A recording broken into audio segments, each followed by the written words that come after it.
NEET exam के बाद आप में से काफ़ी सारे बच्चों के मैसेजेस आ रहे थे। इवन कुछ पेरेंट्स ने भी मुझे कॉन्टैक्ट किया कि सर 2 साल ड्रॉप हो चुके हैं, 3 साल ड्रॉप हो चुके हैं, सब खत्म हो गया है। कुछ बच्चे 4 साल ड्रॉपर भी थे जिनका चौथा ड्रॉप था। तो सर अब आगे क्या करना है, क्योंकि यहाँ शायद हो नहीं पा रहा है इस बार, पेपर ख़राब हो गया है।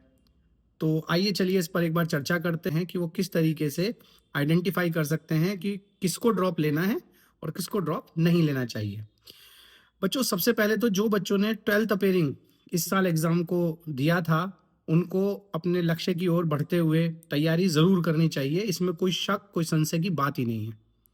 नंबर 2, जिनका पहला ड्रॉप था और उन्होंने पूरी मेहनत से तैयारी की थी, सारे मॉड्यूल्स लगाए थे, क्वेश्चंस किए थे, प्रैक्टिस की थी, क्लासेस की थी, नोट्स बनाए थे, और वो अगर पहले साल के ड्रॉपर थे, तो अगर स्कोर कम भी रह गया है तो हताश और निराश होने की ज़रूरत नहीं है।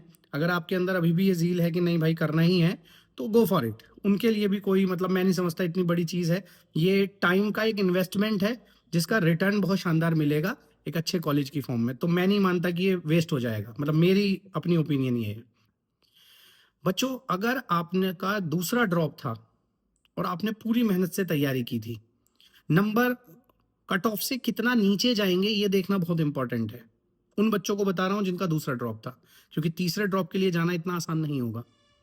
तो बच्चों, कुछ चीज़ें दिमाग में रखिएगा। अगर आप कट ऑफ से काफ़ी ज़्यादा नीचे रह जाते हैं, आपको रिजल्ट का वेट करना पड़ेगा, तो फिर मतलब बिल्कुल इसको एक पॉजिटिव माइंडसेट के साथ आपको ये सोचने की ज़रूरत है कि शायद मैं कुछ और बेहतर करने के लिए बना हूँ। आपको कुछ और रास्ते तलाशने चाहिए एमबीबीएस के अलावा, या बीएचएमएस हो सकता है, बीएएमएस हो सकता है, डेंटल हो सकता है, और भी बहुत सारी चॉइसेस हैं जिनमें आप जा सकते हैं, रिसर्च में जा सकते हैं, टीचिंग में जा सकते हैं, एंड मैनी मोर। बच्चों, इसके अलावा जिनका 4th ईयर ड्रॉप था, उनको मैं कभी नहीं कहूँगा कि आप एक और ड्रॉप लीजिए और आगे बढ़िए, या 3rd ईयर ड्रॉप था, उनको मैं कभी नहीं कहूँगा कि एक ड्रॉप और लीजिए और आगे बढ़िए। वहाँ वो थोड़ा-सा अपने आप को एनालाइज़ करें। उन्होंने जितना कुछ सीखा है, उस सीखे हुए को यूज़ करें। आपको एक बेहतर अपॉर्च्युनिटी दिखाई देगी। और बच्चों, याद रखना, जब हम कभी रास्ते में कहीं मंज़िल की ओर जा रहे होते हैं और अचानक हमें फ़ील होता है कि शायद हम गलत ट्रैक पे आ गए हैं, तो या तो हम रास्ता बदलते हैं या हम यू टर्न लेते हैं।